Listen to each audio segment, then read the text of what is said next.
আসসালামু আলাইকুম, স্বাগতম সবাইকে আমাদের মেডিসিন ফাইনাল প্রো ভাইবা প্রিপারেশনের ভিডিওতে। আজকে আমরা রেসপিরেটরি সিস্টেমের একটা অত্যন্ত গুরুত্বপূর্ণ টপিক প্লুরাল ইফিউশন নিয়ে আলোচনা করব, যেটা আমাদের লং কেসে প্যারানিউমোনিক ইফিউশন কিংবা টিউবারকুলার ইফিউশন কিংবা ব্রোঙ্কিয়াল কার্সিনোমা হিসেবে থাকতে পারে, এক্সরেতে থাকতে পারে, কিংবা শর্ট কেসে আমাদেরকে ফ্রন্ট বা ব্যাক অফ চেস্ট এক্সামিনেশন করতে বলা হয়, অস্কালটেট করতে বলা হয়, পারকাস করতে বলা হয়, সেগুলোতে আমরা প্লুরাল ইফিউশনের ফাইন্ডিংস কিন্তু পেতে পারি।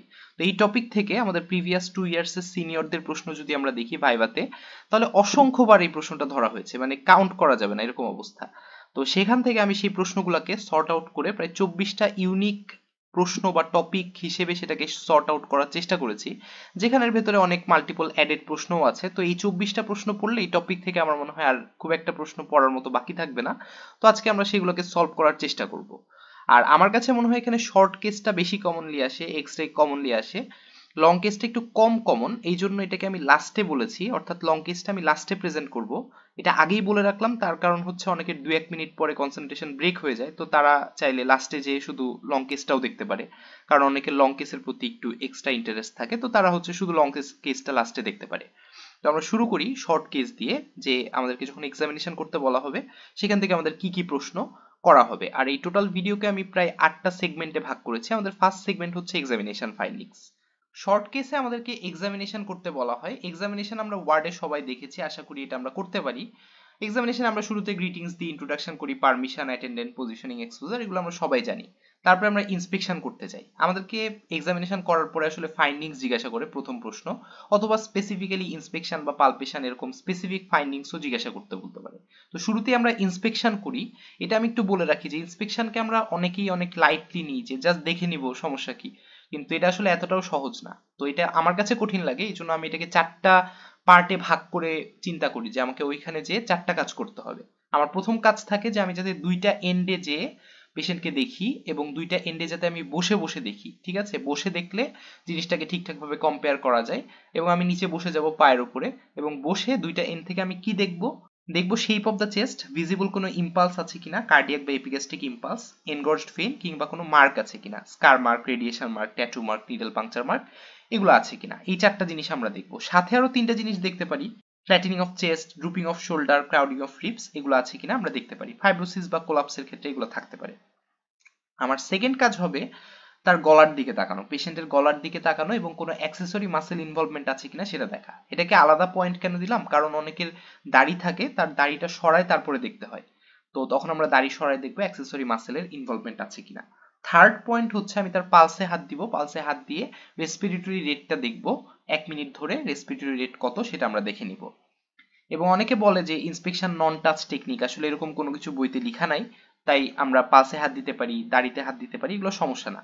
এরপরে আমার 4 নাম্বার কাজ হবে পেশেন্টকে আমি লম্বা লম্বা শ্বাস নিতে বলবো।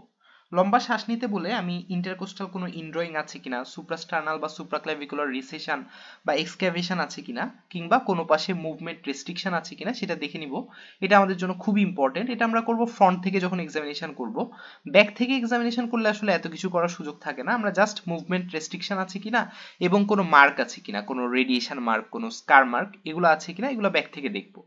তো আমার ইন্সপেকশনের ফাইন্ডিং এই পেশেন্টের জন্য, অর্থাৎ প্লুরাল ইফিউশনের পেশেন্টের জন্য কি হতে পারে সেটা আমরা এখানে লিখেছি। তো এখানে যদি আমি লেফট সাইডের চিন্তা করেছি, রাইট সাইডের আমাদেরকে কমনলি দেয়া হয়, তো যেই পাশে সমস্যা সেই পাশে মুভমেন্ট রেস্ট্রিকশন থাকবে, আমি জোরে শ্বাস নিতে বলার পরে সেটা বুঝতে পারবো, এবং পেছনের দিকে একটা পাংচার মার্ক থাকবে অথবা ব্যান্ডেজ থাকবে, যেখান থেকে তাকে প্লুরাল ফ্লুইড অ্যাসপিরেশন করা আছে। তো এই ফাইন্ডিংটা আমরা কিন্তু ইন্সপেকশনে পেতে পারি। এরপর আসি পালপেশন ফাইন্ডিংসে। পালপেশনে তো আমরা শুরুতে ট্রাকিয়ার পজিশন দেখি 3 আঙ্গুল দিয়ে, বা এখন বর্তমানে 1 আঙ্গুল দিয়েও বলা হয়। তো ট্রাকিয়া ধরে আমাদের কিন্তু পেশেন্টকে ঢোক গিলতে এবং লম্বা শ্বাস নিতে বলতে হবে, এটা ভুলা যাবে না, ট্রাকিয়াল টাক দেখার জন্য। এবং সাথে আমরা ক্রিকোস্টার্নাল ডিসটেন্স দেখবো, যেটা নর্মালি 3 ফিঙ্গার্স অর মোর হয়, এটার চাইতে কমে গেলে সেটা হাইপার ইনফ্লেশনকে ইন্ডিকেট করে। অ্যাপেক্স বিট প্রথমে আমরা সুপাইন পজিশনে দেখব কোন স্পেসে আছে, এবং মিডলাইন থেকে কত সেন্টিমিটার দূরে আছে সেটা আমরা টেপ দিয়ে মেজার করে দেখে নিব। সোজা যদি আমরা না পাই সেই ক্ষেত্রে বাম কাত করে, অথবা দেখা যাচ্ছে যে কিছুক্ষণ হাঁটিয়ে দেখতে পারি, কিংবা ডান পাশেও খুঁজে দেখতে পারি আছে কিনা। অ্যাপেক্স বিট কিংবা ট্রাকিয়াল পজিশন যদি শিফট হয় সেটা আসলে মিডিয়াস্টিনাল শিফটিংকে ইন্ডিকেট করে। তো এই পেশেন্টের ট্রাকিয়া এবং অ্যাপেক্স বিট কিন্তু অপোজিট সাইডে শিফট করবে। তো এখান থেকে আমাদেরকে প্রশ্ন করে যে ট্রাকিয়া কখন অপোজিট সাইডে শিফট করবে, কখন সেম সাইডে, কখন সেন্ট্রালি থাকবে। তো তো আমরা তো দেখলাম যে অপোজিট সাইডে শিফট করে প্লুরাল ইফিউশনে, এছাড়া নিউমোথোরাক্সেও শিফট করতে পারে, তার মানে পানি আসুক বা বাতাস আসুক যাই আসুক না কেন সেটা ঠেলে অপোজিট সাইডে ফেলে পাঠাই দিবে। আর সেম সাইডে কখন টেনে আনবে? কোলাপস কিংবা ফাইব্রোসিস থাকলে। এছাড়া রিয়ারলি নিউমোনেক্টমি বা অ্যাজেনেসিস অফ লাং আমরা বলতে পারি, এটা আমরা চাইলে নাও বলতে পারি। আর সেন্ট্রালি কখন থাকবে? কনসোলিডেশন, মাসলেশন, ডিপিএলডি কিংবা ব্রঙ্কিএক্টেসিসের ক্ষেত্রে। তো অনেক সময় আমরা খুব শিওর হয়ে যাই যে হ্যাঁ এটা প্লুরাল ইফিউশনের ফাইন্ডিংস, কিন্তু একটা সমস্যা থাকে যে ট্রাকিয়াটা সেম সাইডে ডেভিয়েট হয়ে গেছে অথবা সেন্ট্রালি আছে, এটা তো আর মিলছে না, ঠিক না? অপোজিট সাইডে ডেভিয়েট করার কথা ছিল, অপোজিট সাইডে না যে এটা দেখা যাচ্ছে সেম সাইডে চলে আসছে অথবা সেন্ট্রালি থাকছে। তো এই ক্ষেত্রে প্রশ্ন হবে যে এত বেশি ইফিউশন তারপরেও কেন এটা সেন্ট্রালি বা সেম সাইডে? এটার কারণ হচ্ছে সাথে আদার প্যাথোলজির জন্য তার একটা কোলাপস আছে। অনেকে বলবে যে প্লুরাল ইফিউশনে তো কোলাপস থাকেই, ইফিউশন তাকে লাংসটাকে কম্প্রেস করে কম্প্রেসিভ কোলাপস করে ফেলে, সেই ক্ষেত্রে তো কোলাপস থাকেই। কিন্তু সেই ক্ষেত্রে যদি কোলাপস থাকে সেটা কিন্তু অপোজিট সাইডে ডেভিয়েট হওয়ার কথা, সেম সাইডে কেন ডেভিয়েট হচ্ছে? দেখা যাচ্ছে পেশেন্টের ব্রঙ্কিয়াল কার্সিনোমা আছে যেটা ব্রঙ্কাসকে অবস্ট্রাক্ট করে ফেলছে, ফলে নিউ এয়ার এন্ট্রি হচ্ছে না, যে এয়ার ছিল সেটাও অ্যাবজর্পশন হয়ে যাচ্ছে, যার জন্য একটা অ্যাবজর্পটিভ কোলাপস হচ্ছে। এই কোলাপসের জন্য কিন্তু আমাদের ট্রাকিয়া বা মিডিয়াস্টিনামটা সেম সাইডে ডেভিয়েট করতে পারে ম্যাসিভ প্লুরাল ইফিউশন থাকা সত্ত্বেও। তো এই যে আমাদেরকে প্রশ্ন করেছিল যে ম্যাসিভ প্লুরাল ইফিউশন থাকা সত্ত্বেও ট্রাকিয়া শিফট করেনি কেন, এটা আমরা পেতে পারি কখন? কোলাপসের ক্ষেত্রে, অ্যাবজর্পটিভ কোলাপসের ক্ষেত্রে, ব্রঙ্কিয়াল কার্সিনোমার ক্ষেত্রে। তাহলে ইফিউশন উইথ কোলাপস থাকলে আমাদের ডায়াগনোসিস হবে bronchial carcinoma. Tracheal position, cricosternal distance এবং অ্যাপিক্স বিট দেখার পরে আমরা ভোকাল ফ্রেমিটাস দেখব। মিড ক্ল্যাভিকুলার লাইনে 6th intercostal space, mid axillary লাইনে 8th এবং মিড স্ক্যাপুলার লাইনে 10th স্পেস বরাবর আমরা ভোকাল ফ্রেমিটাস, ভোকাল রেজোনেন্স, পারকাশন এবং অস্কালটেট করব ব্রেথ সাউন্ড। একই স্পেস বরাবর আমরা করতে থাকবো। তো ভোকাল ফ্রেমিটাসে আমরা 3 বলতে বলি এবং আমাদেরকে অনেক সময় জিজ্ঞাসা করা হয় যে কখন ভোকাল ফ্রেমিটাস ইনক্রিজ হবে। শুধু এটা না, অনেক ধরনের প্রশ্ন করা হয়। তো এখানে আমরা 6টা প্রশ্নের 2টা জাস্ট আনসার দেখতে পাচ্ছি, অর্থাৎ 2টা আনসার পড়লেই আমাদের 6টা প্রশ্ন মুখস্থ করা হয়ে যাবে যে কখন ভোকাল ফ্রেমিটাস বাড়বে, কখন ভোকাল রেজোনেন্স বাড়বে, ব্রঙ্কিয়াল ব্রেথ সাউন্ড কখন পাবো এবং হুইসপারিং পেক্টোরিলোকুই কখন পাবো। এই 4টা প্রশ্নের উত্তর কিন্তু একটাই, সিসিসিএফ, অর্থাৎ কনসোলিডেশন, কোলাপস, ক্যাভিটেশন এবং ফাইব্রোসিস। আর কখন ভোকাল ফ্রেমিটাস কমবে কিংবা ভোকাল রেজোনেন্স কমবে সেটার আনসার হচ্ছে pleural effusion, pneumothorax, thicken pleura, collapse এবং মাসলেশন। এখন অনেকে বলবে এখানেও কোলাপস এখানেও কোলাপস, একই জিনিসে ইনক্রিজড আবার ডিক্রিজড কিভাবে হয়? তো ইনক্রিজড হবে আসলে কোলাপস উইথ প্যাটেন্ট ব্রঙ্কাসের ক্ষেত্রে, আর কোলাপস উইথ কমপ্লিট ব্রঙ্কিয়াল অবস্ট্রাকশনের ক্ষেত্রে কিন্তু ভোকাল ফ্রেমিটাস ডিক্রিজ করবে। তাহলে এখানে হবে কোলাপস উইথ প্যাটেন্ট ব্রঙ্কাস আর এখানে হবে collapse with complete bronchial obstruction. এরপর আমরা কি করব? সিমেট্রি অফ মুভমেন্ট দেখব হাত দিয়ে 3টা লেভেলে, সাথে চেস্ট এক্সপানশন কিন্তু ফিতা দিয়েও মেপে দেখব নর্মাল রেসপিরেশনে এবং ফুল ইন্সপিরেশনে। তার মানে প্রথমে নর্মাল রেসপিরেশনে ফিতা দিয়ে মেপে দেখব কত সেন্টিমিটার আসে, তারপরে তাকে ফুল ইন্সপিরেশন নিতে বলবো এবং মেপে দেখব কত সেন্টিমিটার আসে আমাদের চেস্ট এক্সপানশন। তো ব্যাক থেকে যখন দেখব তখন তো আর ট্রাকিয়া বা অ্যাপেক্স বিট পাবো না, সেই ক্ষেত্রে আমরা জাস্ট ভোকাল ফ্রেমিটাস দেখব, সিমেট্রি অফ মুভমেন্ট এবং চেস্ট এক্সপানশন দেখব কত সেন্টিমিটার সেটা মেনশন করে দিব। এই পেশেন্টের ক্ষেত্রে অর্থাৎ প্লুরাল ইফিউশনে আমরা কিন্তু ভোকাল ফ্রেমিটাস ডিক্রিজড অর অ্যাবসেন্ট পাই, কোন পাশে পেয়েছি এবং কত নাম্বার স্পেস থেকে পেয়েছি, ক্লিনিক্যালি আমরা কত নাম্বার স্পেস থেকে ডাউনওয়ার্ডস ভোকাল ফ্রেমিটাস অ্যাবসেন্ট বা রিডিউস পেয়েছি সেটা মেনশন করি, এবং চেস্ট এক্সপানশন এটা নর্মালি কত রিডিউস হয়েছে এবং ফুল ইন্সপিরেশনে কত এটা কিন্তু আমরা মেনশন করে দিব। এরপরে আসি পারকাশন ফাইন্ডিংস। পারকাশন কোথায় কোথায় করব সেটা তো আমরা আগেই ভোকাল ফ্রেমিটাসের সাথে বলেছি, তবে সামনে থেকে পারকাস করার সময় আমরা তো সুপাইন পজিশনে করি, তখন ডিরেক্টলি কিন্তু ক্ল্যাভিকলের উপরে পারকাস করতে হবে। আমরা জানি 6th ইন্টারকোস্টাল স্পেস বরাবর সামনে থেকে মিড অ্যাক্সিলারি লাইনে 8th পর্যন্ত এবং পেছনে 10th ইন্টারকোস্টাল স্পেস পর্যন্ত আমাদের পারকাস করতে হয়। পারকাশন নোটের পাশাপাশি আমাদের সামনে থেকে কিন্তু এরিয়া অফ লিভার ডালনেস এবং এরিয়া অফ কার্ডিয়াক ডালনেসটাও দেখে নিতে হয়। এই পেশেন্টের ক্ষেত্রে পারকাশন ফাইন্ডিং আমরা পাবো স্টোনি ডাল, কোন ইন্টারকোস্টাল স্পেস থেকে সেটা আমাদেরকে মেনশন করতে হবে। এবং আমরা যখন ব্যাক থেকে পারকাস করি তখন আমরা পেশেন্টকে কাঁধে হাত দিতে বলি যেন তার স্ক্যাপুলাটা ল্যাটারালি যে আমাদেরকে পারকাস করার জন্য জায়গা করে দেয়, নাহলে মাঝখানে স্ক্যাপুলা চলে আসলে এমনিতেই ডালনেস মনে হবে।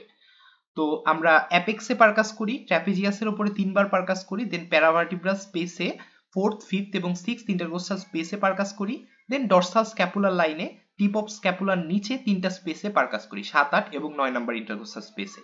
আমাদের টিপ অফ স্ক্যাপুলা থাকে 7th ইন্টারকোস্টাল স্পেস বরাবর।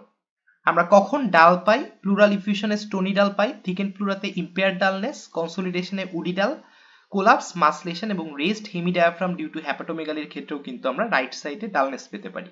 আর হাইপার রেজোনেন্ট কখন পাই? যখন বেশি বাতাস থাকে, নিউমোথোরাক্স, ক্যাভিটেশন, এমফাইসেমা, বুলা এগুলোর ক্ষেত্রে। লাংসে নর্মাল সাউন্ড হচ্ছে পারকাশনের ক্ষেত্রে নর্মাল নোট হচ্ছে রেজোনেন্ট, অ্যাবডোমেনে টিম্পেনিক, যখন বেশি বাতাস আসবে তখন হাইপার রেজোনেন্ট, আর অনেক সময় কি হয় ডাল পারকাশন হয়। এরপরে আসি অসকালটেশন ফাইন্ডিংসে। ভোকাল ফ্রেমিটাস আমরা যেসব স্পেসে দেখেছিলাম সেগুলোতেই আমরা ব্রেথ সাউন্ড এবং ভোকাল রেজোনেন্স দেখব। ব্রেথ সাউন্ড দেখার সময় পেশেন্টকে মুখ হা করে লম্বা লম্বা শ্বাস নিতে বলবো এবং অ্যাপেক্স দেখবো বেল দিয়ে, বাকি সব স্পেস আমরা ডায়াফ্রাম দিয়ে দেখব। এই পেশেন্টের ক্ষেত্রে ব্রেথ সাউন্ড কিংবা ভোকাল রেজোনেন্স ডিমিনিশড অথবা অ্যাবসেন্ট হবে। ব্রেথ সাউন্ডের ডিটেলস আমাদেরকে জিজ্ঞাসা করা হয়, তো ব্রেথ সাউন্ড নর্মালি ভেসিকুলার হতে পারে, ব্রোঙ্কিয়াল হতে পারে, কিংবা ভেসিকুলার উইথ প্রলংড এক্সপিরেশন হতে পারে, কিংবা ডিমিনিশড বা অ্যাবসেন্ট হতে পারে। Normal vesicular breath sound throughout the inspiration এবং 1/3 অফ এক্সপিরেশনে আমরা শুনতে পাই, মাঝে কোনো গ্যাপ থাকে না। Bronchial breath sound first 2/3 of inspiration এবং লাস্ট 2/3 অফ এক্সপিরেশনে পাই, মাঝে একটা গ্যাপ থাকে। আর vesicular with prolonged expiration just এক্সপিরেশনটা প্রলংড হবে, মাঝে কোনো গ্যাপ থাকবে না, নর্মালের মতোই। আর ডিমিনিশড বা অ্যাবসেন্ট থাকতে পারে। কোনটা কখন থাকবে? ভেসিকুলার তো নর্মালি থাকবে। ব্রোঙ্কিয়াল কখন পাই সেটা আমরা আগেই বলেছি, কোলাপস, কনসোলিডেশন, ক্যাভিটেশন, ফাইব্রোসিসের ক্ষেত্রে। কখন হাই পিচড কখন লো পিচড এটা আমরা দেখতে পাচ্ছি। ডিমিনিশড বা অ্যাবসেন্ট থাকে প্লুরাল ইফিউশন, নিউমোথোরাক্স, মাসলেশনের ক্ষেত্রে। আর ভেসিকুলার উইথ প্রলংড এক্সপিরেশন থাকতে পারে অ্যাজমা কিংবা সিওপিডির ক্ষেত্রে। এছাড়া এরপরে আমরা ভোকাল রেজোনেন্স দেখব, তিন তিন বলতে বলবো পেশেন্টকে এবং দেখব কোনো অ্যাডেড সাউন্ড আছে কিনা। অ্যাডেড সাউন্ড হিসেবে পেশেন্টের রঙ্কাই থাকতে পারে, প্লুরাল রাপ থাকতে পারে, ক্রিপিটেশন থাকতে পারে। ক্রিপিটেশন তো প্রথমত আমরা পাই না খুঁজে, আর পেলেও আমরা খুব খুশি হয়ে বলি যে ক্রিপিটেশন পেয়েছি। আসলে শুধু ক্রিপিটেশন পেলেই হবে না, দেখতে হবে এটা কি ফাইন নাকি কোর্স, আর্লি নাকি এন্ড ইন্সপিরেটরি, ইউনিল্যাট্রাল নাকি বাইল্যাট্রাল, বেজে পাচ্ছি নাকি আরো উপরে পাচ্ছি, অর্থাৎ কত দূর পর্যন্ত পাচ্ছি, এবং এটা কাশির সাথে ক্লিয়ার হয় কিনা এটা আমাদের কিন্তু দেখে ফেলতে হবে। কেন এগুলো দেখতে হবে বা কোন ক্ষেত্রে কি ধরনের ক্রিপিটেশনস আমরা পাই সেটা এখানে দেখা যাচ্ছে, এগুলো আমরা পড়ে ফেলতে পারবো। কোলাপসে আমরা সাধারণত ক্রিপিটেশন পাই না। কোলাপসে যদি প্যাটেন্ট ব্রোঙ্কাস থাকে সেই ক্ষেত্রে ভোকাল রেজোনেন্স ইনক্রিজ হবে এবং ব্রেথ সাউন্ড ব্রোঙ্কিয়াল আমরা পাবো। আর যদি কমপ্লিট ব্রোঙ্কিয়াল অবস্ট্রাকশন হয় সেই ক্ষেত্রে ব্রেথ সাউন্ড ডিমিনিশড বা অ্যাবসেন্ট হবে, ভোকাল রেজোনেন্সও ডিমিনিশড হবে। অর্থাৎ একই কোলাপসে কিন্তু আমরা ইনক্রিজ ডিক্রিজ অনেক ধরনের ফাইন্ডিংস পেতে পারি। এই জন্য আমাদেরকে জিজ্ঞাসা করে যে কোলাপসে কখন ভোকাল রেজোনেন্স বাড়বে, কখন আমরা প্যাটেন্ট ব্রোঙ্কাসে কি পাবো কিংবা কমপ্লিট কোলাপসের ক্ষেত্রে কি পাবো, ক্রিপিটেশন পাবো কিনা, কোথায় কোথায় ক্রিপিটেশন পাবো। তাহলে এই পেশেন্টে প্লুরাল ইফিউশনের জন্য inspection, palpation, percussion, auscultation findings কি হবে আমরা এগুলো সবই বলে ফেলেছি। তবে ইফিউশনের জন্য সেটা লাংকে যে কম্প্রেশন কোলাপস করে ফেলবে সেই কোলাপসের জায়গাটাতে অর্থাৎ জাস্ট অ্যাবাভ দ্য ইফিউশন আমরা কিন্তু ব্রেথ সাউন্ড ব্রোঙ্কিয়াল পাবো, ভোকাল রেজোনেন্স ইনক্রিজড পাবো, হুইসপারিং, পেক্টোরিলোকুই বা অ্যাগোফোনি পেতে পারি। আচ্ছা, ভোকাল রেজোনেন্স যখন ইনক্রিজড হবে তখন আমরা যখন পেশেন্টকে তিন তিন বলতে বলি সেটা যদি আমার কানে ফিস ফিস মনে হয় সেটা হুইসপারিং, পেক্টোরিলোকুই। আর যদি এটাকে আমার কানের কাছে কেউ বলছে মনে হয় তাহলে আমরা ব্রঙ্কোফোনি চিন্তা করতে পারি। আর ছাগলের মতো ম্যা ম্যা করে বলছে যদি মনে হয় সেটাকে আমরা অ্যাগোফোনি বলতে পারি। তো এগুলো আমরা এই ক্ষেত্রে পেতে পারি, কিংবা প্লুরাল রাব আমরা পেতে পারি জাস্ট অ্যাবাভ দ্য ইফিউশন।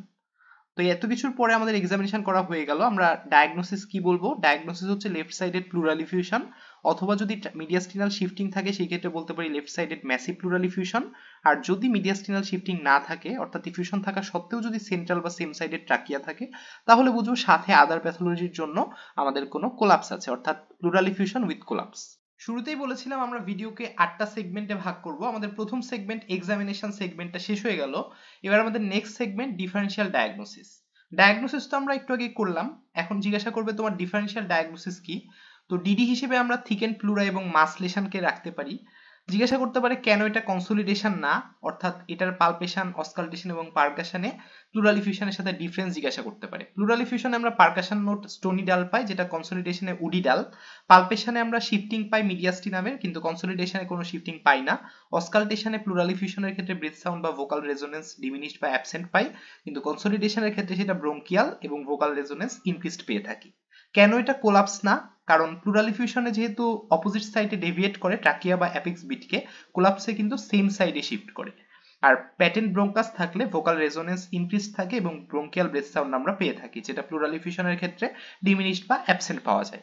কেন এটা নিউমোথোরাক্স না? কারণ এই ক্ষেত্রে আমরা ডাল পারকাশন নোট পেয়েছি, নিউমোথোরাক্সের ক্ষেত্রে হাইপার রেজোনেন্ট পারকাশন নোট পেতাম। কেন এটা থিকেন প্লুরা না?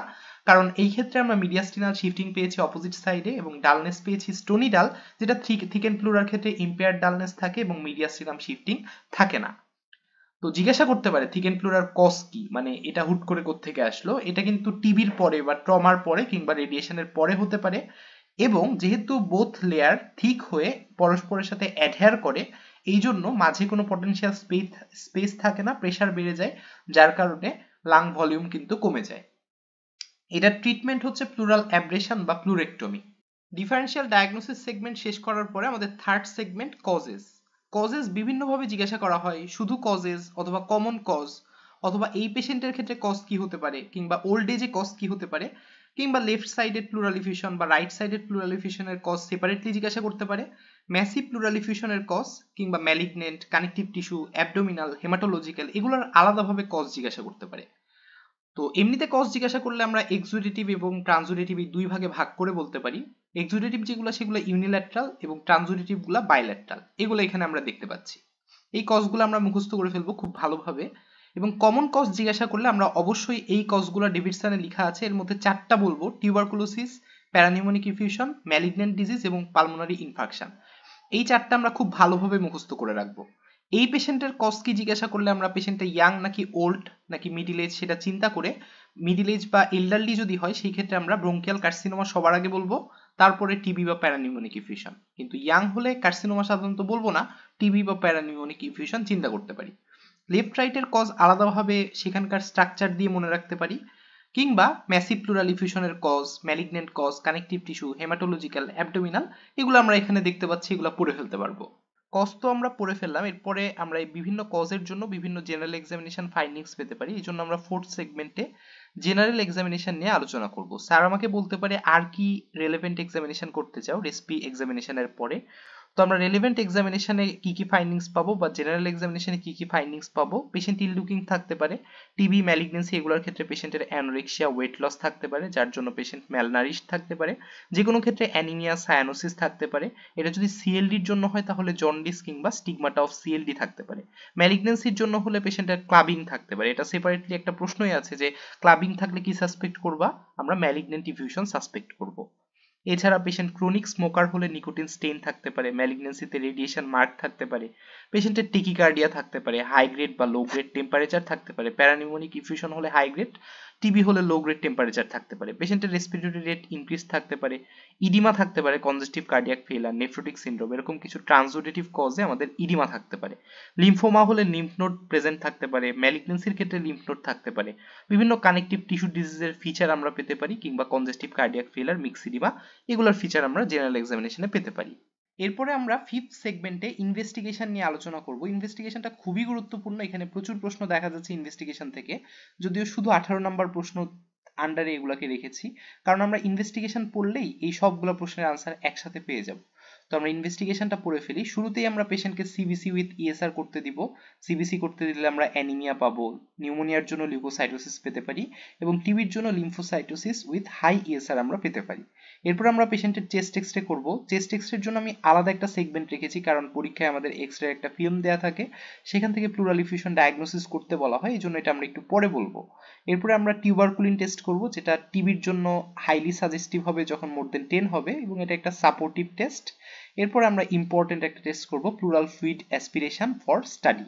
যে কোনো ফ্লুইড অ্যাসপিরেশন করে আমরা চারটা কাজ করি: ফিজিক্যাল, মাইক্রোবায়োলজিক্যাল, বায়োকেমিক্যাল এবং সাইটোলজিক্যাল। এই চারটা টেস্ট আমরা সব ক্ষেত্রেই করি, এখানেও করব। ফিজিক্যালের মধ্যে আমরা কালার দেখব, টিবির ক্ষেত্রে অ্যাম্বার কালার, প্যারানিউমোনিক ইনফিউশনে টার্বিড বা হোয়াইটিশ, অ্যাকিউট প্যানক্রিয়াটাইটিসে কাইলাস এবং ব্রোঙ্কিয়াল কার্সিনোমাতে হেমোরেজিক থাকতে পারে।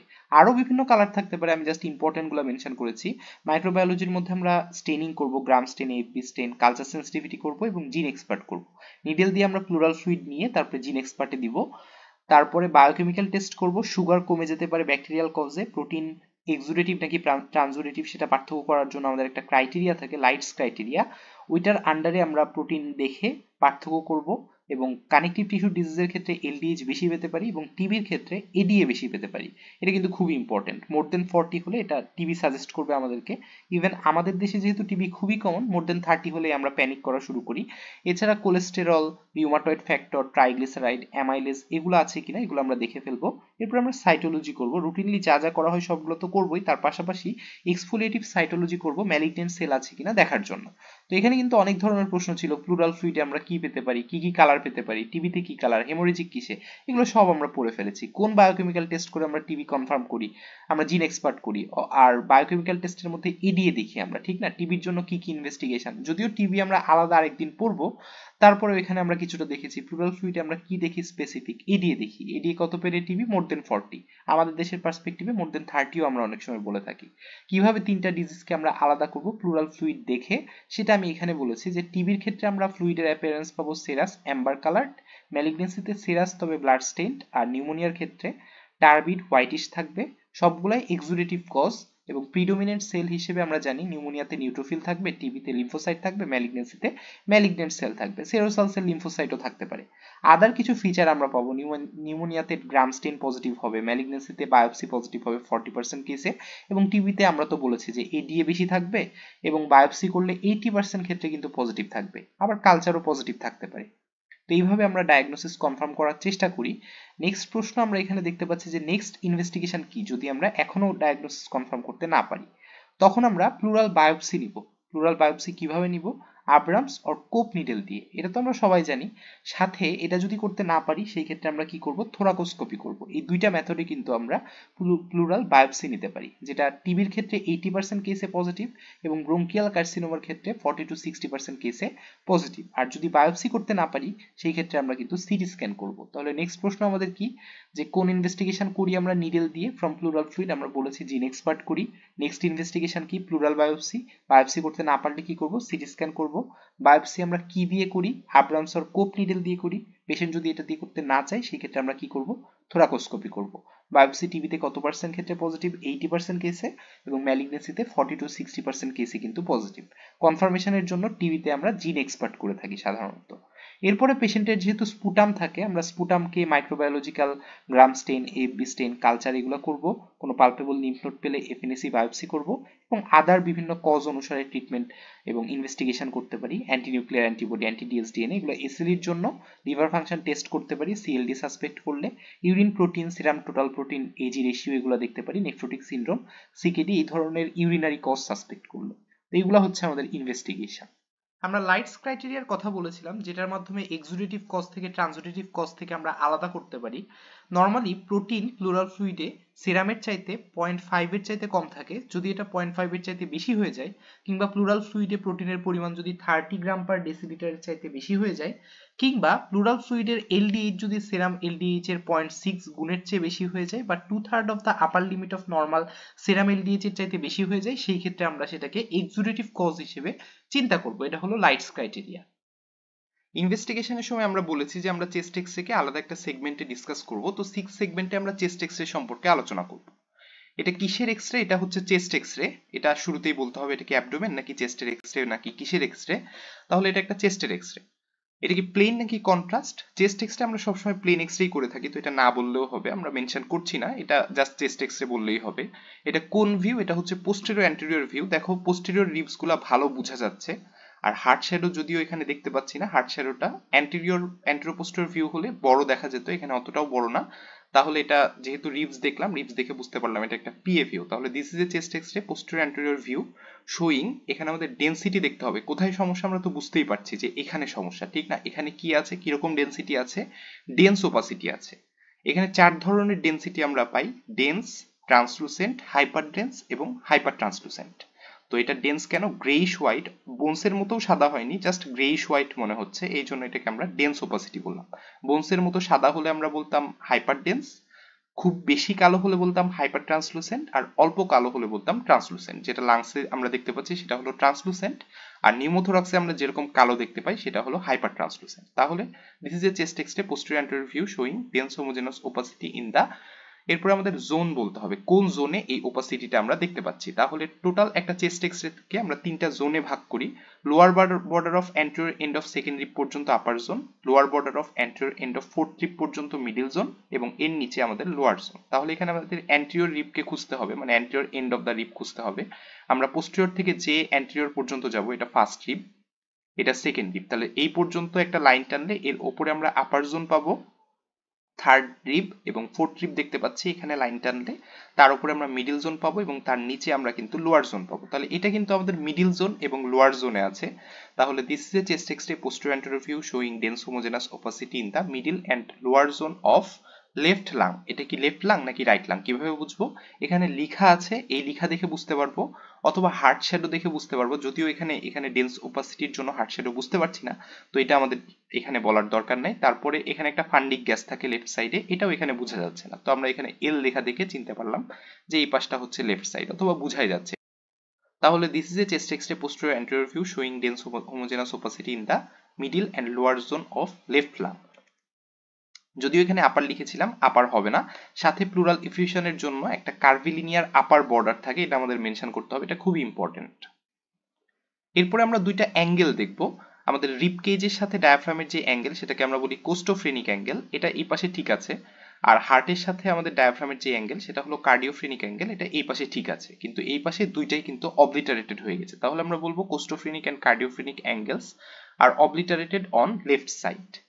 তারপরে আমরা মিডিয়াস্টিনাল পজিশন দেখবো। এখানে দেখো ট্রাকিয়াল পজিশন এবং হার্ট শ্যাডোর পজিশনকে আমরা একত্রে মিডিয়াস্টিনাল পজিশন বলে থাকি। তো এখানে ট্রাকিয়াটা আমার কাছে কিছুটা রাইটে ডেভিয়েটেড মনে হচ্ছে, অথবা এমনিতেও রাইটে কিছুটা ডেভিয়েটেড থাকে।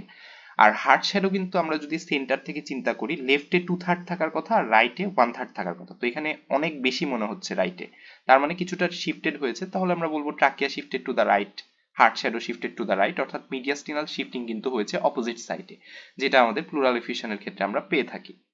এরপরে আমরা rest of the lung shadow দেখব। বাকিটা মোটামুটি ঠিক আছে, অথবা কোনো ফাইন্ডিংস থাকলেও আমরা সেটা এখানে মেনশন করব না, যেহেতু আমরা প্লুরাল ইফিউশন হিসেবে এটাকে এস্টাবলিশ করতে চাচ্ছি। তাহলে rest of the lung shadow আর নর্মাল। এরপরে বনি কনফিগারেশন, অর্থাৎ ভার্টিব্রা, রিবস, ক্ল্যাভিকল এবং স্ক্যাপুলা, এগুলো মোটামুটি নর্মাল আছে, কোনো ডিস্ট্রাকশন, ইরোশন এরকম কোনো কিছু নাই। স্কুলিওসিস এটসেট্রা আদার কোনো ফাইন্ডিংস নাই। সফট টিস্যু শ্যাডো মোটামুটি নর্মাল এই ক্ষেত্রে বলবো, অথবা এই যে দেখো এই পাশে ব্রেস্টের শ্যাডোটা আছে, এই পাশে নাই, তার মানে তার কিন্তু মাস্টেক্টমি হয়েছে। তো এখানে আমরা এটা বলতে চাচ্ছি না, আমরা জাস্ট প্লুরাল ইফিউশনের স্পেসিফিক ফাইন্ডিংস গুলো এখানে বলার চেষ্টা করছি। তাহলে এখানে লেখাও আছে this is a chest X-ray posterior anterior view showing dense homogeneous opacity in the, ওইখানে আপার জোনে ছিল না, just middle and lower zone of left lung with curvilinear upper border, যেটা কোস্টোফ্রেনিক এবং কার্ডিওফ্রেনিক অ্যাঙ্গেলকে অবলিটারেট করেছে লেফট সাইডে, রাইট সাইডে ঠিকই আছে। ট্রাকিয়া এবং heart shadow shifted to the right opposite সাইডে, যেহেতু এটা pleural effusion. Rest of the lung shadow normal, বনি কনফিগারেশন নর্মাল এবং সফট টিস্যু শ্যাডো রাইট ডোম। আচ্ছা, ডোম অফ দ্য ডায়াফ্রাম এখানে বলিনি, ডোম অফ দ্য ডায়াফ্রাম রাইট ডোমটা আমরা দেখতে পাচ্ছি, এটা ঠিকই আছে, কিন্তু লেফট ডোমটা দেখা যাচ্ছে না, তার মানে লেফট ডোমটা অবলিটারেট হয়েছে ইফিউশনের জন্য। তাহলে ডায়াগনোসিস কি? Left sided massive pleural effusion. Massive কেন? কারণ আমাদের মিডিয়াস্টিনাল শিফটিং হয়েছে, মিডিয়াস্টিনাল শিফটিং না থাকলে আমরা শুধু প্লুরাল ইফিউশন বলতে পারতাম। কিভাবে জোনে ভাগ করবো এটা আমরা অলরেডি বলে ফেলেছি। তাহলে প্রশ্ন হচ্ছে এক্স-রেতে ফাইন্ডিং কি হবে, ডিসক্রাইব করো, এবং জোন কিভাবে বুঝলা, এগুলো আমরা বলে ফেলেছি। 7 সেগমেন্টে আমরা ট্রিটমেন্ট সম্পর্কে আলোচনা করব। তো এখানে যেহেতু মাল্টিপল কজ আছে, আমাদেরকে অ্যাকর্ডিং টু কজ ট্রিটমেন্ট করতে হবে। তবে এত বেশি ফ্লুইড যেহেতু নিজেই প্রবলেম ক্রিয়েট করতে পারে, এই জন্য আমরা থেরাপিউটিক্যালি প্লুরাল ফ্লুইড অ্যাসপিরেশন করতে পারি। তবে মনে রাখতে হবে ডেইলি 1.5 লিটারের চাইতে বেশি ফ্লুইড কিন্তু অ্যাসপিরেশন করা যাবে না, করলে পালমোনারি ইডিমা ডেভেলপ করতে পারে। তো আমরা ফ্লুইড অ্যাসপিরেশনের জন্য প্রথমে পেশেন্টকে বসাবো এবং জায়গাটা স্টেরিলাইজ করব এবং গ্লাভস পরবো। স্ক্যাপুলার নিচে 7th or 8th ইন্টারকোস্টাল স্পেসে আমাদেরকে সুই ঢুকাতে হবে, এই জন্য আগে আমরা পারকাস অসকালটেশন করে জায়গাটা ঠিক করে নিব। এবং কি ইউজ করব? আমরা বিটি সেট ইউজ করব, ব্লাড ট্রান্সফিউশন সেট ইউজ করব, যেটা নিচে আমরা নিডেল লাগাবো এবং একটা স্যালাইন বা ইউরোব্যাগ লাগাবো ফ্লুইড কালেকশনের জন্য। এরপর আমরা 7th ইন্টারকোস্টাল স্পেস বরাবর সুই ঢুকাবো। অবশ্যই মনে রাখতে হবে আপার বর্ডার অফ লোয়ার রিবে ঢুকাতে হবে, যাতে নিউরোভাস্কুলার ইনজুরিটা প্রিভেন্ট হয়। আমরা অ্যানাটমিক্যাল নলেজ থেকে জানি নিউরোভাস্কুলার কিছু স্ট্রাকচার থাকে লোয়ার বর্ডার অফ আপার রিবে, এই জন্য আমরা আপার বর্ডার অফ লোয়ার রিবে সুই ইনসার্ট করব। তারপরে পানি লাইন দিয়ে এসে ব্যাগে জমা হবে, কিন্তু যদি পানি না আসে সেই ক্ষেত্রে আমরা থিক ফ্লুইড কিংবা থিকেন প্লুরা কিংবা কোনো একটা মাসলেশন যেটা দেখে ইফিউশন মনে হচ্ছে এটা চিন্তা করতে পারি। সেই ক্ষেত্রে আমরা আলট্রাসোনোগ্রাফি করব, অথবা ultrasonography guided plural fluid aspiration করব। এখন একবার ফ্লুইড বের করার পরেও যদি বারবার করে রিকারেন্স হয়, সেই ক্ষেত্রে আমরা কিন্তু প্লুরোডোসিস করব, অর্থাৎ প্যারাইটাল এবং ভিসেরাল প্লুরার মাঝখানের যে স্পেস সেটাকে অবলিটারেট করব, দুইটাকে একসাথে লাগাই দিব। এটা কেমিক্যালিও করা যায় অথবা সার্জিক্যালিও করা যায়। যদিও আমরা মেডিসিন পড়ছি, তবে এটা সার্জারিতে করে। মিড অ্যাক্সিলারি লাইন বরাবর 4 to 6 ইন্টারকোস্টাল স্পেসে সেফটি ট্রায়াঙ্গেল দিয়ে আমাদের একটা ইন্টারকোস্টাল টিউব সাথে ব্যাগ লাগানো হয় এবং ওয়াটার সিল ড্রেনেজ করা হয়। সব ফ্লুইড বের করে ফেলার পরে সেখানে আমরা ওষুধ দিই, ব্লিওমাইসিন অথবা ট্যাল্ক, এটা দিলে প্লুরোডোসিস হবে, অর্থাৎ কেমিক্যাল প্লুরোডোসিস। এরপর আমরা টিউবটাকে ক্ল্যাম্প করে রাখবো মিনিমাম 24 ঘন্টা। অবশ্যই 2 ঘন্টা পর পর পুশচার চেঞ্জ করব যাতে ডিভিটি না হয়। এরপর ক্ল্যাম্প খোলার পরে যদি 200 ml এর চাইতে কম ফ্লুইড আসে তাহলে আমরা এটাকে সাকসেসফুল চিন্তা করব। আর 200 ml এর চাইতে বেশি আসলে অথবা বারবার করে পানি আসলে আমরা সার্জিক্যাল অ্যাবলেশন করে ফেলবো। বিশেষ করে ম্যালিগনেন্সি পেশেন্টের ক্ষেত্রে এটা করা হয়। এটার জন্য আমরা টোমি সিরিঞ্জ ইউজ করে থাকি। এরপরে ইফিউশনটা যদি প্যারানিউমোনিক ইফিউশন হয় সেই ক্ষেত্রে আমরা কি ট্রিটমেন্ট দিব? আনকমপ্লিকেটেড কেসে আমরা অ্যান্টিবায়োটিক দিব, কারণ অ্যান্টিবায়োটিক না দিলে আমাদের কমপ্লিকেশন ডেভেলপ করবে, এমপাইমা থোরাসিস ডেভেলপ করবে। আর কমপ্লিকেটেড কেস যদি হয় অর্থাৎ গ্রস পাস যদি থাকে ফ্লুইডের জায়গাতে এবং গ্রাম স্টেনিং পজিটিভ যদি থাকে, গ্লুকোজ যদি 50 মিলিগ্রাম পার ডেসিলিটারের চাইতে কম থাকে কিংবা অ্যাসিডিক পিএইচ যদি থাকে, এগুলো সবই তো ব্যাকটেরিয়াল ইনফেকশন ইন্ডিকেট করে। সেই ক্ষেত্রে আমরা থোরাকোটমি করব এবং থোরাকোটমি টিউব ইনসার্ট করব। আর প্লুরাল ফ্লুইডগুলো যদি লোকিউলেটেড হয় এবং অ্যাডিকুয়েটলি যদি ড্রেন করা না যায় সেই ক্ষেত্রে আমরা 2.5 লক্ষ ইউনিট স্ট্রেপ্টোকাইনেস কিংবা ইউরোকাইনেস দিব 1 লক্ষ ইউনিট, যাতে ফিব্রিন মেমব্রেনগুলো ডিসলভ হয়ে যায়। তারপরেও যদি ড্রেনেজ করা না যায় সেক্ষেত্রে আমরা থোরাকোস্কোপি করতে পারি কিংবা থোরাকোটমি করতে পারি। থোরাকোস্কোপি করে আমরা অ্যাডেশনগুলোকে ব্রেকডাউন করতে পারি অথবা থোরাকোটমি করে ডিকর্টিকেশন করতে পারি। আর টিউবারকুলার ইফিউশনের ক্ষেত্রে আমরা অ্যান্টি টিবি থেরাপি দিব। আমি এখানে ডিটেলস বলবো না, আমরা টিবির জন্য সেপারেট একটা ক্লাস আলাদাভাবে দেখার চেষ্টা করব। তো এখানে অ্যান্টি টিউবারকুলার থেরাপি দিব, সাথে আমরা স্টেরয়েড দিব prednisolone 20 to 30 milligram daily for 4 to 6 weeks, বিশেষ করে লার্জ প্লুরাল ইফিউশনের জন্য। যদিও স্টেরয়েডের রোলটা কন্ট্রোভার্সিয়াল, সবাই দিতে বলে না। কয়েকজন চিন্তা করে যে এটা নাকি প্লুরাল ফ্লুইডের র্যাপিড অ্যাবজর্পশনকে প্রমোট করে এবং সিমটোমেটিক রিলিফ দেয় তাড়াতাড়ি, এবং এটা প্লুরাল ফাইব্রোসিসকে প্রিভেন্ট করে, থিকেন প্লুরা অ্যাডেশন এগুলোকে প্রিভেন্ট করে। এই জন্য অ্যান্টিটিবির সাথে স্টেরয়েড দেওয়ার কথা অনেকে বলে। তবে সমস্যা হচ্ছে স্টেরয়েড যেহেতু আমাদের হ্যাপাটিক এনজাইমের সিনথেসিসকে ইনডিউস করে, অর্থাৎ এটা একটা এনজাইম ইনডিউসার হিসেবে কাজ করে, এই জন্য এটা কিন্তু রিফাম্পিসিনকে তাড়াতাড়ি ব্রেকডাউন করে ফেলে। অর্থাৎ নর্মাল ডোজে রিফাম্পিসিন দিলে সেটা কিন্তু কাজ করবে না, এই জন্য আমাদের রিফাম্পিসিনের ডোজটা কিন্তু ইনক্রিজ করতে হয়। তাহলে এখানে আমরা এই সেগমেন্টের ট্রিটমেন্ট পড়েছি, কেন 1.5 লিটার এগুলো বলে ফেলেছি। প্যারানিউমোনিক হলে আমরা কি ট্রিটমেন্ট দিব, অ্যান্টিবায়োটিক হলে কি না দিলে কি কমপ্লিকেশন হবে আমরা বলেছি, এমপাইমা থোরাসিস হবে। টিবি হলে আমরা কি ট্রিটমেন্ট দিব, অ্যান্টি টিবি এবং সাথে স্টেরয়েড দিব। স্টেরয়েড কতদিন দিব এবং কেন দিব সেগুলো কিন্তু আমরা বলে ফেলেছি। 8 সেগমেন্টে আমরা লং কেসের হিস্ট্রি নিয়ে আলোচনা করার চেষ্টা করব। তো যেহেতু আমরা টিউবারকুলোসিস এবং ম্যালিগনেন্সির জন্য সেপারেট ক্লাসে ডিসকাস করব, এখানে আমরা হিস্ট্রিটাকে প্যারানিউমোনিক ইফিউশন হিসেবে সাজানোর চেষ্টা করেছি, আর টিবি ম্যালিগনেন্সি আমরা সেপারেট ক্লাসে ডিসকাস করব। তো নিউমোনিয়ার ক্ষেত্রে আমরা ফিভার, কাফ এবং চেস্ট পেইন পেয়ে থাকি। ফিভারের ক্ষেত্রে আমরা সবসময় 7টা হিস্ট্রি নিয়ে থাকি সাধারণত। তো সে যে ফিভার সেটা সে কিভাবে বুঝলো, সে কি মেপেছে? মাপলে হাইয়েস্ট রেকর্ডেড টেম্পারেচার কত, এটা আমরা শুরুতেই জিজ্ঞাসা করব। তারপরে আমরা দুইটা জিনিস জিজ্ঞাসা করি যে কিভাবে শুরু হয় এবং কিভাবে শেষ হয়। তো তার ক্ষেত্রে এটা সাডেন অনসেট এবং মেডিকেশন নিলে শেষ হয়। তারপরে আমরা জিজ্ঞাসা করব তার অ্যাসোসিয়েটেড কোনো চিলস এন্ড রাইগর কিংবা সোয়েটিং আছে কিনা। অনেকের কিন্তু সোয়েটিং এর সাথেও শেষ হতে পারে, তো চিলস এন্ড রাইগর এবং নাইট সোয়েট এগুলো আছে কিনা এগুলো আমরা জিজ্ঞাসা করব। তারপরে এটার প্যাটার্নটা জিজ্ঞাসা করব। এই ক্ষেত্রে এটা প্যাটার্নলেস, কারণ সে ওষুধ খেয়ে ফেলে, অর্থাৎ যখনই জ্বর আসে ওষুধ খেয়ে ফেলে, এই জন্য প্যাটার্নটা বোঝা যায় না। আর তার কোনো ডায়ানাল ভ্যারিয়েশন আছে কিনা, অর্থাৎ ইভিনিং রাইজ অফ টেম্পারেচার আছে কিনা, যেটা টিবিতে আমরা পেয়ে থাকি। তো এই 7টা প্রশ্ন আমরা জিজ্ঞাসা করব। তারপরে তার কাফের ক্ষেত্রে কাফের ডিউরেশন জিজ্ঞাসা করব, এটা কি ড্রাই নাকি প্রোডাক্টিভ জিজ্ঞাসা করব, এটা সারাদিন থাকে কিনা, এবং ডাস্ট কোল্ড এক্সারসাইজের সাথে কোনো অ্যাসোসিয়েশন আছে কিনা। আর যদি প্রোডাক্টিভ হয় সেই ক্ষেত্রে তার রং, পরিমাণ, গন্ধ এগুলো জিজ্ঞাসা করব। ব্লাড আসে কিনা জিজ্ঞাসা করব।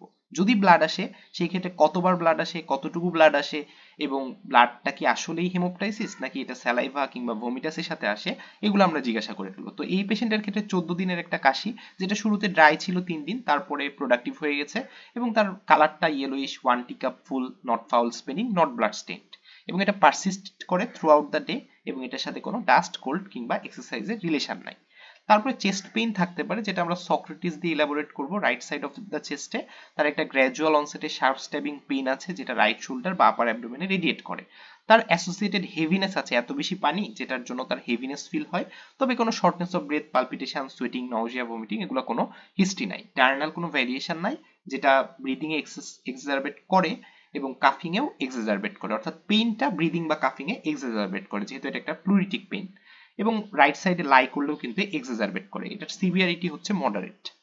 তারপরে তাকে জিজ্ঞাসা করার পরে সে বলেছে তার কোনো shortness of breath, confusion, drowsiness নাই, অর্থাৎ কোনো কমপ্লিকেশনের হিস্ট্রি নাই, হেডেক, বডিএক, ফটোফোবিয়া নাই, এসএলই নাই, loss of appetite, weight loss নাই, অর্থাৎ ম্যালিগনেন্ট না, লো গ্রেড ফিভার নাই, অর্থাৎ টিবি না, সুয়েলিং অফ বডি পার্টস নাই, অর্থাৎ তার কোনো সিএলডি নাই। He doesn't have any history of comorbid যে কন্ডিশন যেগুলো সারা জীবন ধরে থাকে, অর্থাৎ ডায়াবেটিস, হাইপারটেনশন, প্রিভিয়াস কোনো রেসপিরেটরি ডিজিজ কিংবা থাইরয়েড অ্যাবনর্মালিটি, এগুলো আমরা কিন্তু হিস্ট্রি অফ প্রেজেন্টিং ইলনেসেই বলে দিব, অর্থাৎ পাস্ট হিস্ট্রিতে এগুলো বলবো না, কারণ এগুলো তো কখনোই ভালো হবে না, ঠিক না? এই জন্য এটা আমরা মেনশন করেছি তার এগুলো কোনোটাই নাই। তার bowel and bladder habit is normal, এবং এগুলো নিয়ে সে হসপিটালে ভর্তি হয়েছে। ভর্তি হওয়ার পরে তার কিন্তু অক্সিজেন বা নেবুলাইজেশন কিংবা অ্যাসপিরেশন অফ ফ্লুইড করা হয়েছে কিনা এগুলো আমরা অবশ্যই মেনশন করব। এবং এখানে তার অ্যাসপিরেশন অফ ফ্লুইড করা হয়েছে রাইট সাইড অফ চেস্ট থেকে, এটা আমরা অবশ্যই তাকে জিজ্ঞাসা করব এবং কালারটাও জিজ্ঞাসা করব। তো এই ক্ষেত্রে যেহেতু প্যারানিউমোনিক ইফিউশন, এই জন্য এখানে কালারটা হচ্ছে হোয়াইটিশ। তাহলে আমরা প্লুরাল ইফিউশন থেকে কাউন্টলেস নাম্বার অফ কোয়েশ্চেন্স পড়লাম 24টা প্রশ্নের মাধ্যমে। এগুলো যদি আমরা বুঝে পড়ি এবং এক্সামিনেশন প্র্যাকটিস করি তাহলে এই টপিক থেকে আমরা অন্তত আটকাবো না ইনশাআল্লাহ। তাহলে আজকে এই পর্যন্তই। ধন্যবাদ সবাইকে। আসসালামু আলাইকুম।